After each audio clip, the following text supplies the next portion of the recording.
Olá pessoal, bem-vindos a essa aula de Física. Hoje nós vamos começar o nosso assunto sobre dinâmica. Um assunto diferente aí, né? E bem gostoso da gente estudar, tá bom? Então vamos lá. Para a gente entender a dinâmica, vamos entender o que é a cinemática. Cinemática é o que nós já estudamos até então. Até agora nós estudamos a cinemática. A cinemática, ela trata dos movimentos. Então, em cinemática, nós estudamos movimento uniforme, estudamos o movimento variado, movimento vertical, movimento circular, lançamento oblíquo, enfim, todo tipo de movimento nós estudamos aqui na cinemática. Mas foi simplesmente o movimento. Estudamos o movimento. Mas o que será que causa um movimento? Qual é a consequência de um movimento? Isso será estudado em dinâmica. Então a dinâmica vai estudar as causas do movimento, né, o que causou o movimento de um corpo, e as consequências desse movimento. O que vai acontecer com esse movimento lá adiante, né? Então a diferença é essa. Cinemática estuda simplesmente o movimento. A dinâmica estuda a causa e a consequência de um movimento. Então, para a gente entender bem aí, né, o que é a dinâmica, o que nós vamos estudar de agora em diante, né? Tudo que nós vamos ver agora vai estar relacionado à dinâmica, ok? E o primeiro ponto importante da dinâmica que nós vamos estudar é a força. Tudo de agora em diante vai girar em torno disso aqui, ó, em torno da força. Por isso, é muito importante a gente entender bem o que é uma força.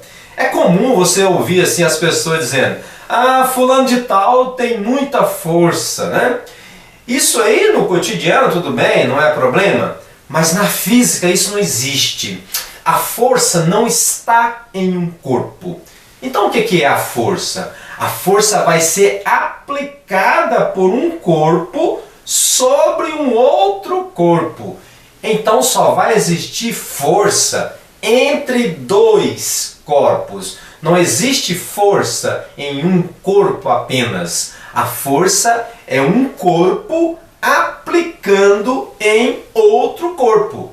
Então, a aplicação da força de um corpo sobre o outro corpo. Então, só vai existir força entre dois corpos. Por isso eu posso dizer, então, que a força é a interação entre dois corpos. Interação, ou seja, ação de um sobre o outro.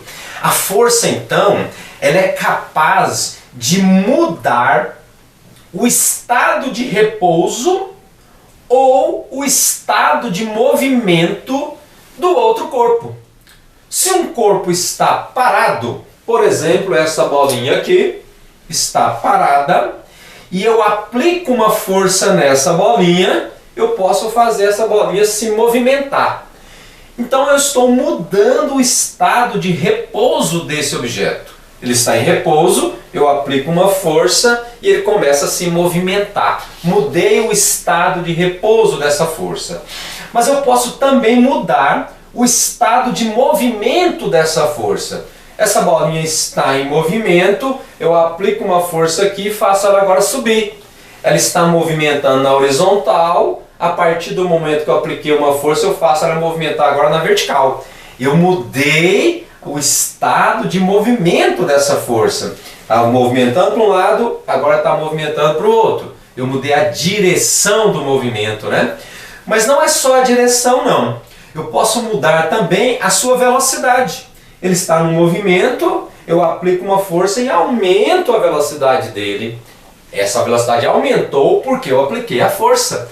Ou ao contrário, ele está em movimento, eu aplico uma força contrária e posso fazer ele até parar, né? Mudei a sua velocidade. Então eu estou mudando o estado de movimento desse corpo. Força é isso. Força pode mudar o estado de repouso de um corpo. Se ele estiver parado, eu posso fazer ele se mover. ou o estado de movimento. Se ele estiver se movendo, eu posso fazer ele mover mais rápido, eu posso fazer ele mover mais lento, eu posso fazer ele mover em outra direção, tudo isso aplicando uma força. Aí eu fiz um desenho aqui só para a gente entender. Ó. Eu tenho uma pedra que está em repouso e uma pessoa, né? Alguém aqui que vai aplicar uma força na pedra. Observe que a força é entre dois corpos. Então, pessoa e pedra, dois corpos, né? Essa pessoa vai aplicar uma força na pedra. Se essa pedra estiver parada, ela pode se movimentar, né? Não estou dizendo que vai, estou dizendo que pode, né? Então essa força pode mudar o estado de repouso dessa pedra. E se essa pedra já estiver em movimento, eu posso fazer ela movimentar mais rápido, ou seja, eu posso mudar o estado de movimento de um corpo. Força é isso então, é algo capaz de mudar o estado de repouso de um corpo ou mudar o seu estado de movimento. Outra coisa importante sobre a força é que ela é responsável pela mudança na velocidade de um corpo. E o que faz uma velocidade mudar quando nós estudamos? Na cinemática, o que faz a velocidade mudar é a aceleração, não é isso? Então eu posso dizer que a força é responsável pela aceleração de um corpo. Força é responsável pela aceleração de um corpo, ou seja, mudança na velocidade de um corpo. Se um corpo vai mudar a velocidade, tanto o valor quanto a direção, é porque existiu uma força que fez isso. É a força que vai fazer o corpo acelerar, tanto para aceleração positiva, né, aumentar a velocidade, quanto para aceleração negativa, diminuir a velocidade. Mas de qualquer forma, vai mudar a velocidade por causa disso aqui, ó, por causa da força. Mais uma informação importante sobre a força. A força é uma grandeza vetorial. Lembra o que é uma grandeza vetorial? A grandeza vetorial significa que ela tem módulo, um valor, né? Significa que ela tem direção, ou seja, a força vai ser aplicada para alguma direção, para algum sentido, né? Então ela tem direção e tem sentido, tá? Por isso ela é uma grandeza vetorial. Módulo, direção e sentido. E toda grandeza vetorial pode ser representada por vetor, né? Vetor é uma setinha, né? Então eu represento geometricamente uma grandeza vetorial pela setinha. Todo vetor tem nome, né? No caso da força, F. E em cima do nome tem uma setinha para a direita, né? Então aqui eu tenho um vetor que é o vetor força. Em cima da força tem a setinha indicando que é um vetor. Então a força é uma grandeza vetorial.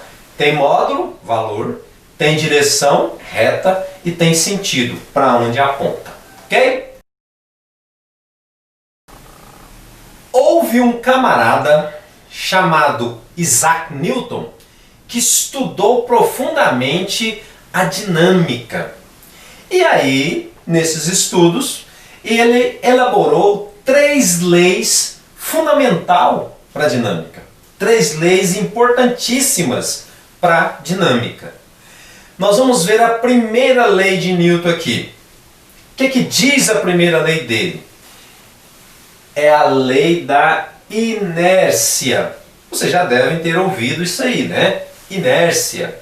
Primeira lei da inércia. O que significa essa lei da inércia? Significa o seguinte: todo corpo tende a permanecer em repouso, se ele estiver em repouso, ou em movimento retilíneo uniforme, se ele estiver em movimento. Vamos explicar melhor isso aí. Ó. Você está dentro de um ônibus coletivo. O ônibus está parado. E aí você entra dentro do ônibus ali e não segura não. Fica solto, tá? Fica lá solto. Conversando com um colega e tal, piriri, pororó, né? De repente o ônibus arranca. quando o ônibus arranca, você estava em repouso, você tende a permanecer em repouso. Então você quer continuar onde você estava. O ônibus sai, leva os seus pés e o seu corpo fica. Então o seu pé vai, mas o corpo fica. Porque ele estava em repouso e ele quer continuar em repouso. Isso faz parte da lei da inércia. Beleza. Mas aí você começou a cair ali, né? Você segura direitinho e tal, né? Pruma, né? E aí firma o golpe. E aí de repente o ônibus andando normalmente, com velocidade uniforme, agora você solta de novo. Está acostumado lá já, né? No movimento, você soltou de novo. E conversando, de repente o ônibus freia. Quando ele freia, o seu corpo que estava em movimento retilíneo, ele vai continuar em movimento retilíneo e uniforme. Ou seja, o ônibus para, mas você não quer parar. Você quer continuar o movimento que você estava. Então, como ele freia, o seu corpo continua o movimento. Isso é inércia. Outro exemplo, você está andando de skate. Belezinha ali, né? De repente tem o meio-fio. Quando o skate bate no meio-fio, você é lançado para frente. Por quê?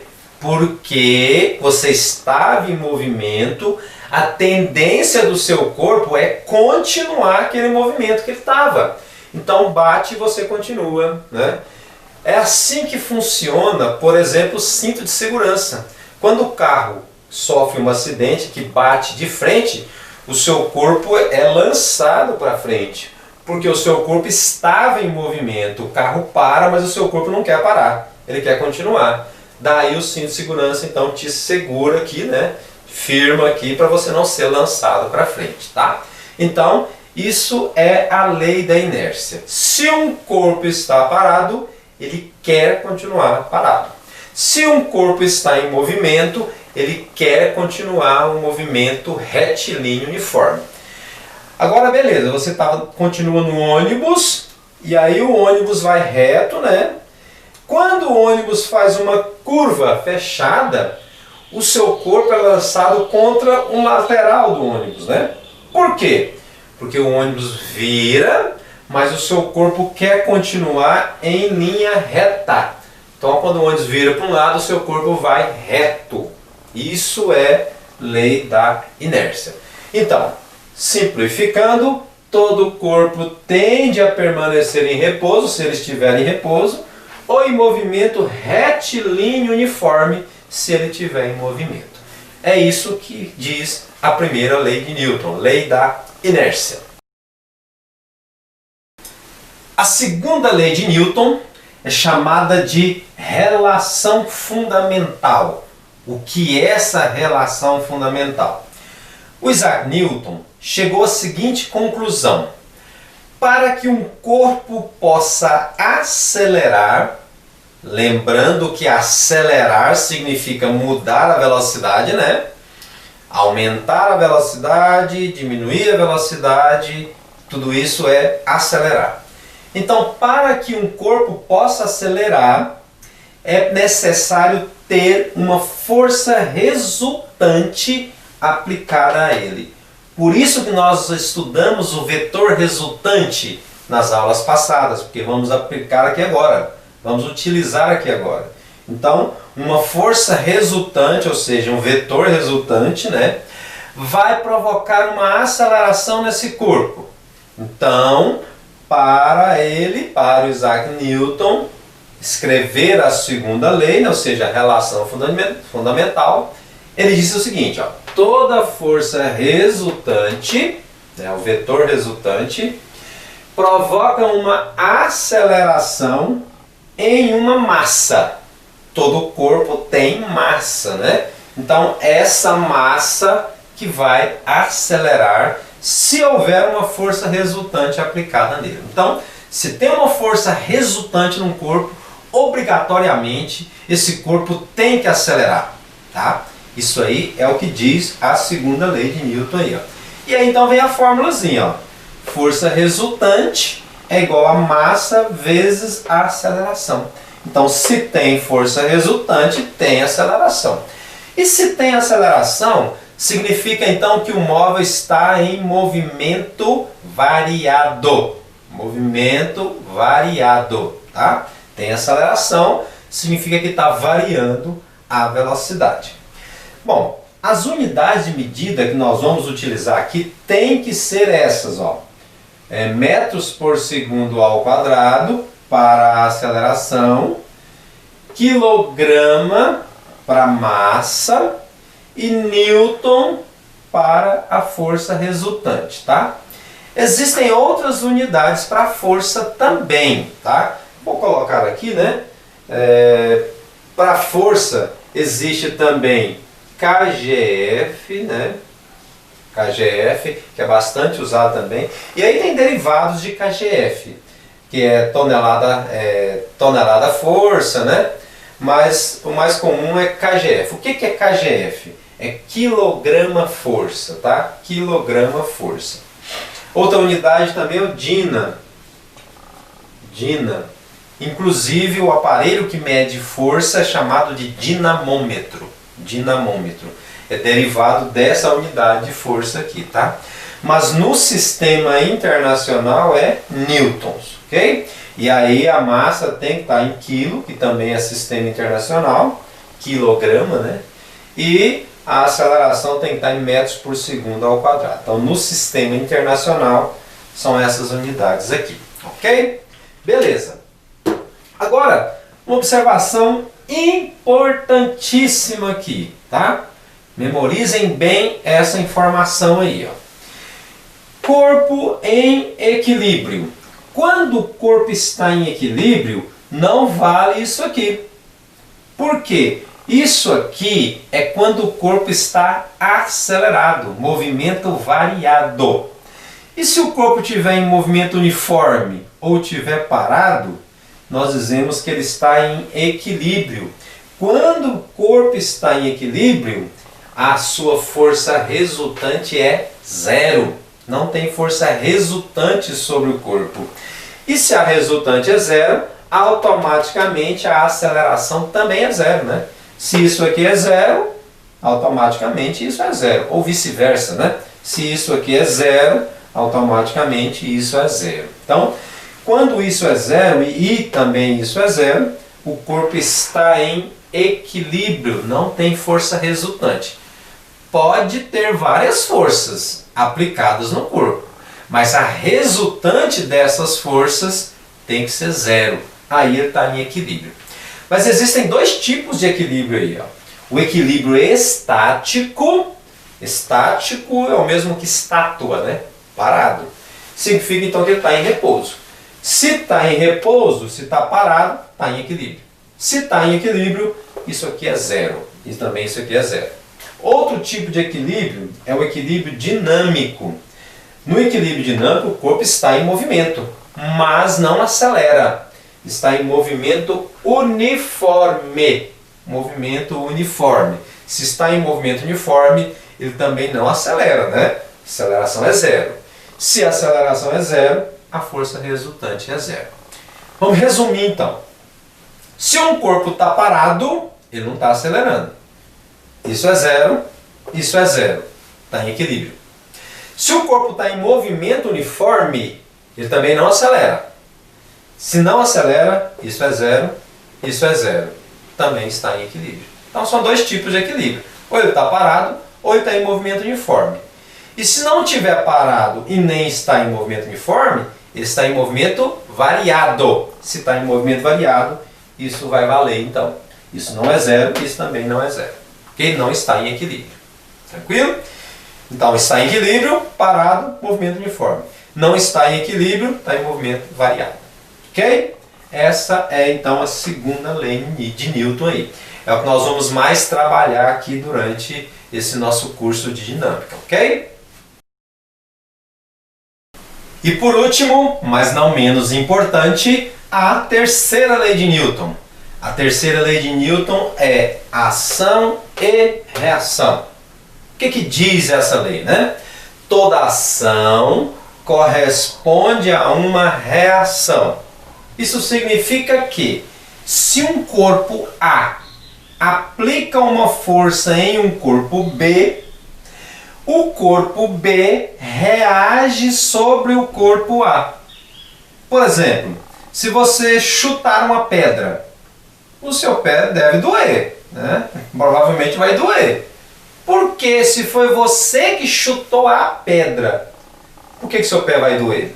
Porque a pedra também vai chutar o seu pé, né? Toda ação, você chutou a pedra, corresponde a uma reação. A pedra chuta o seu pé, por isso que seu pé vai doer. Se eu empurrar a parede, eu vou empurrar a parede, mas eu vou deslocar para cá, ó, para frente, né? Eu empurrei a parede, mas a parede reagiu e me empurrou também. Fui eu que desloquei, né? Então toda ação corresponde a uma reação, ok? Aqui eu coloquei uma ilustração, né? Uma caixa e um molequinho puxando a caixa. Observe que ele puxa a caixa, aplicando uma força, ó, F, né? Tá puxando a caixa para o lado dele. Mas a caixa vai puxar o molequinho também, para o lado da caixa. Então o menino puxa a caixa e a caixa puxa o menino também. Toda ação corresponde a uma reação, ok? Essas forças de ação e reação têm algumas características importantes aí, vamos ver. A primeira, ação e reação têm sempre mesma intensidade. Isso é importante, ó. Se esse menino aplica uma força aqui de 100 newtons sobre a caixa vai aplicar sobre o menininho também uma força de 100 newtons. Tem mesma intensidade, tem mesmo valor. Se eu pegar um objeto qualquer e soltar esse objeto aqui, a Terra vai puxar esse objeto, né? Vou soltar esse apagador, a Terra vai puxar ele, ó. A Terra atraiu esse apagador, né? Puxou. Com uma força qualquer. Existe uma força aí, chamada força de campo, tá? Essa força é que vai puxar esse apagador para baixo. Então, a Terra, um corpo, né? Agiu sobre o apagador, o segundo corpo. O apagador também vai agir sobre a Terra, com uma reação. E o detalhe é que tem mesma intensidade. Se a Terra puxou o apagador, vamos supor aí com 50 newtons, o apagador vai puxar a Terra também com 50 newtons, ou seja, mesmo valor. Ana, peraí, a Terra puxou o apagador e o apagador caiu. Se o apagador puxar a Terra com a mesma força, então a Terra vai ter que subir também, né? Vai ter que deslocar também. Não é bem assim. As forças são iguais, mas as massas não são iguais, portanto as acelerações não são iguais. Lembra lá da segunda lei de Newton, né? Segunda lei de Newton fala que força resultante é a massa de aceleração. As forças são iguais, mas as massas não são. A massa da Terra é enorme, a massa do apagador é pequenininha, né? É levinho. Então, as acelerações também não são iguais, tá? Tanto é que a Terra nem vai mexer, nem vai sair do lugar, né? Mas se no lugar do apagador fosse um outro planeta com a mesma massa da Terra, aí os dois iriam se deslocar, os dois iriam se atrair e um conseguir deslocar o outro, né? Então, se as massas fossem iguais, as acelerações também seriam iguais. Mas o importante é que tem mesmo valor. Toda ação e reação tem o mesmo valor, tá? Segunda característica, tem mesma direção. Observe que as duas forças aqui estão na horizontal. Se a ação tivesse na vertical, a reação também estaria na vertical. Mesma direção. Outra característica, tem sentidos opostos. Observe que a ação está para a direita, né? A reação está para a esquerda. A Terra puxa o apagador para baixo. O apagador puxa a Terra para cima. Puxa, mas não desloca, né? por causa das massas serem diferentes, né? Mas puxa. Então, tem sentidos opostos. Um está para o lado, outro está para o outro lado. Estão em corpos distintos. A ação está na caixa. A reação está no molequinho. A ação está no apagador. A reação está na terra. Sempre a ação está num corpo e a reação está no outro corpo, tá? Sempre em corpos distintos. Então, características: mesma intensidade, mesmo valor. Esse aqui tem o mesmo valor disso aqui. Tem mesma direção, ou tudo na horizontal, ou tudo na vertical, ou tudo na diagonal. Tem sentidos opostos, um está para o lado e o outro está para o outro. Em corpos distintos, um está num corpo, o outro está no outro corpo, em quem agiu. Ok? Essas são as características aí da terceira lei de Newton. Toda ação corresponde a uma reação. É a famosa lei do bateu, levou, né? Bateu, levou. Ok? Ação, reação de mesmo valor. Tranquilo?